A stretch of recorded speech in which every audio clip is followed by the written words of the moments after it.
What is going on, people? It is good to have you back on board another episode of Unfiltered. This one officially go down as episode number 306 in your scorecard. You can jump on board 24/7, 365. It is easy. Apple, Spotify, everywhere you get your podcasts. You can go to Twitter or X, if you will, at Casey Stern. Give me a follow, get up into the bio, and there you could follow through to a couple of spots: the Instagram at Unfiltered with Casey Stern and the YouTube channel of the same name. We have bunch to get to, just kind of a little bit of a catch up episode here to set the stage for more that are coming. And I want to get into some news, some unfiltered news, and kind of catch up on where I've been and what I've been doing, and also get into a couple of things that are non baseball today. So there will be plenty, obviously, on the baseball side, and that'll be coming in addition to some of the news I'll have on that just here in a second. But I'm going to kind of bounce around a little bit here on this pod just to kind of catch everybody up with a little bit of a shorty before we get back into the swing of things. As always, we're presented by our good friends at Bet Online. They're your number one source for all your sports betting needs this season. Baseball, golf, soccer, all the way to the top fights in UFC, MMA, and boxing. Every stat, every matchup, live odds and spreads when the games are being played. When the game's over, you can head over to our online casino, get in on a game of blackjack or poker, unwind with one of their 150 slot games. So get over to the website today, get in on the action. Use the promo code. You know it by now, people. It's Believe, BLEAV. You'll get a 50% welcome bonus on your first deposit. It is Bet Online. The game starts here. And I'll get started here and catch you up. So, haven't been, you've been a little bit sporadic with the pods lately, and been kind of a lot going on as things get in the way of podcasting. But with this show is called Unfiltered. So, as always, I like to keep kind of everybody abreast of what's going on. So, let me kind of make a long story short with that. About 17 months ago, I embarked on a little bit of a personal journey outside of sports as I try and kind of, resurrect and get things back to where I would like them to be and where they were about 3, 4 years ago for me personally on a career side. I'm always honest about all of that, but life is life and parenting is parenting. And I ended up going back into the restaurant business, which I had not been in since the 90s.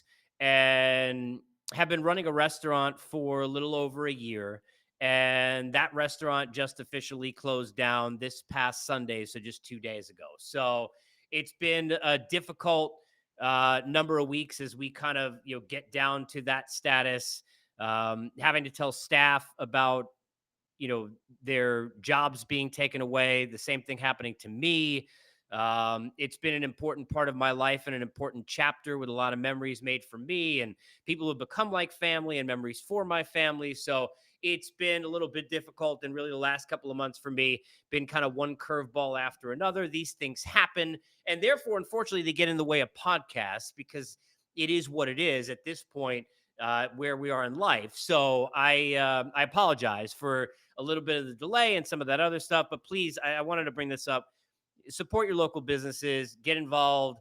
You've got local bars and restaurants. Those people, obviously, those jobs are important to those folks, and those are their livelihoods. And please go ahead and support those places if you have not before, and support anybody who is involved in hospitality and in food service and things of that nature. So there's my statement on that. So that's a little bit of the delay.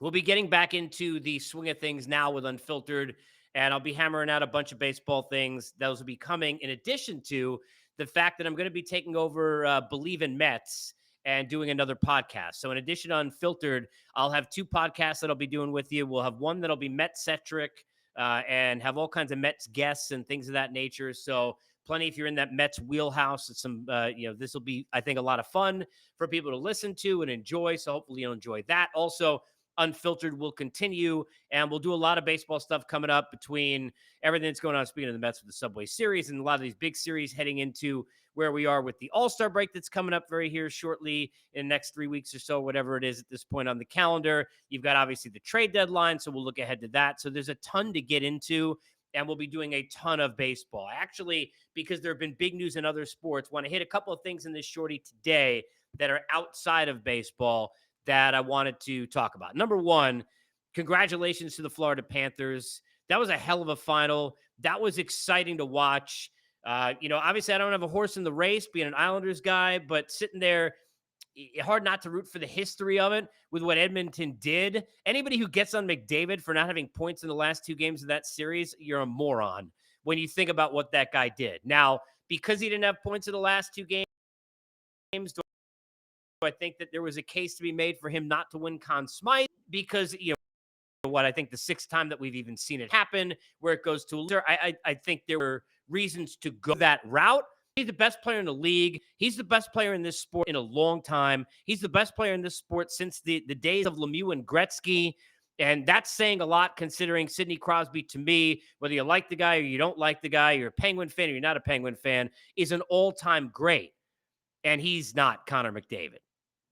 This is a different cat. And I think when you look at the end of the game in Game 7, now as I do this here on a Tuesday or whatever it is, it was last night. I mean, you want to talk about spent. And the guy's out there every other shift.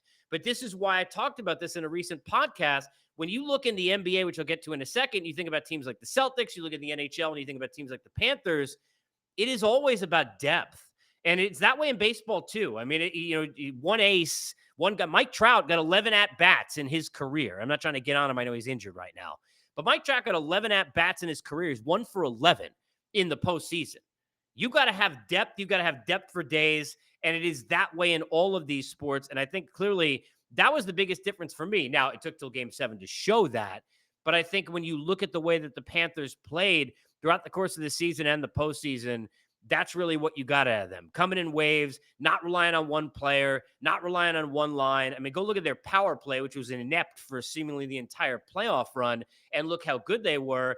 And if I would have told you that any team that played that poorly in a power play would be able to get to where they got to win a Stanley Cup, you wouldn't have believed me. But it's because of the depth and the way that they're able to roll 4 lines and everything that Paul Maurice has put in. And how happy are you for that guy?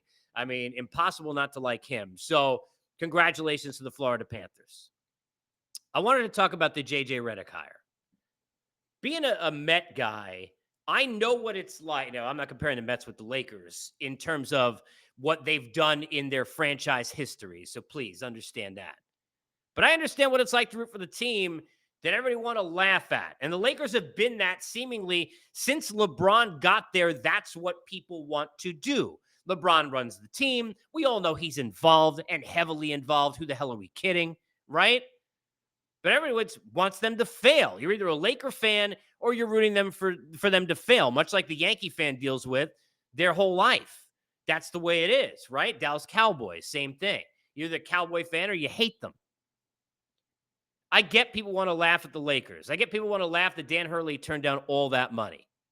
I get people want to laugh about the fact that they're sitting there with LeBron and with AD and that they can't find a way to, get a coach that's a big name with a ton of experience who can come in, and they don't have that. And they got to go to JJ Redick. But I will tell you, and this is a podcast newsy bit episode, right? I went through a time in my life where and I'm a huge music fan. I tuned music out for like 2 years. Didn't listen to it much at all. And I listen to podcasts incessantly. And I can't give you and a lot of them sports, a lot of them not.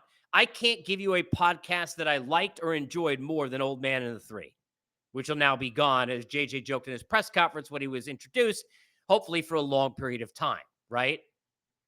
I can't tell you one that I enjoyed more than that. He is a brilliant, and I don't overuse that term. He's a brilliant basketball mind. Now, does that mean that he's going to be a great coach? It doesn't. Does that mean that I know enough about, regardless of what people have said or not said about his leadership skills, to know if that's going to translate? I don't. Or are we sitting here and saying that obviously his relationship with LeBron didn't have something to do with this? You'd be an idiot if you said it didn't have something to do with it. It has a lot to do with it, speaking of podcasts, right? A lot to do with it. But it doesn't mean it's not going to work. And I'm going to sit here on an island, and that's fine. But I will sit here on this island, and I will tell you that I think he's going to be really successful in this spot. I do. I think he's going to be really good at it. I think he'll learn. I think he'll put together a staff that'll have a lot of experience. He's got, his phone of friends include Mike Krzyzewski. I mean, he got a pretty good group. When you look at the guys who he's closest with in the game, they're some of the game's smartest players, including one of his better friends in the game, Chris Paul. This is a guy who understands the game of basketball at a high level. He will be able to, from an X's and O's standpoint, do things at a high level.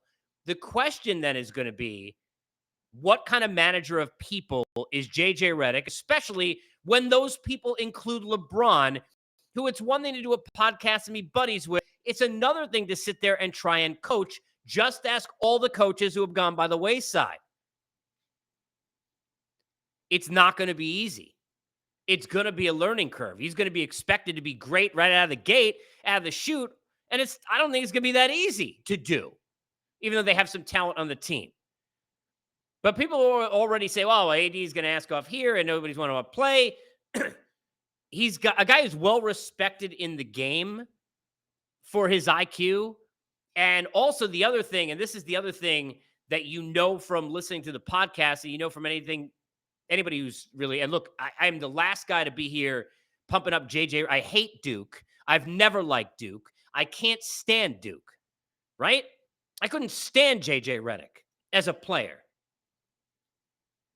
But one thing that you knew, first guy in the gym, last to leave.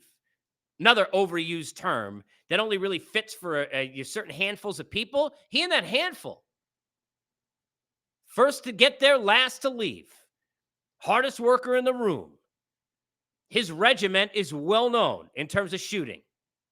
And the amount of shots he put up and all the things he did to get to the level and the insane methods in which he did it, like Chris Paul, like LeBron, like some of these guys who perform at high. We're talking about Hall of Famers in those two, right?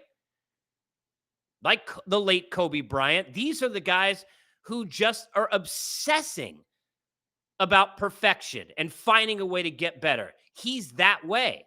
It's how he got from, oh, I'll do a game, oh, I'll get on First Take, to being on First Take every day or whatever the hell it is and doing games in the finals. Whether you thought he was great at it or not, look how quickly he got there. And I'm telling you, I'm no Laker fan. I am no apologist. I'm no Duke apologist. I'm not a JJ Redick apologist. I think this is going to work. I think he's going to be a really good coach in the NBA. I do. Do I know that it's going to be the first try? I don't.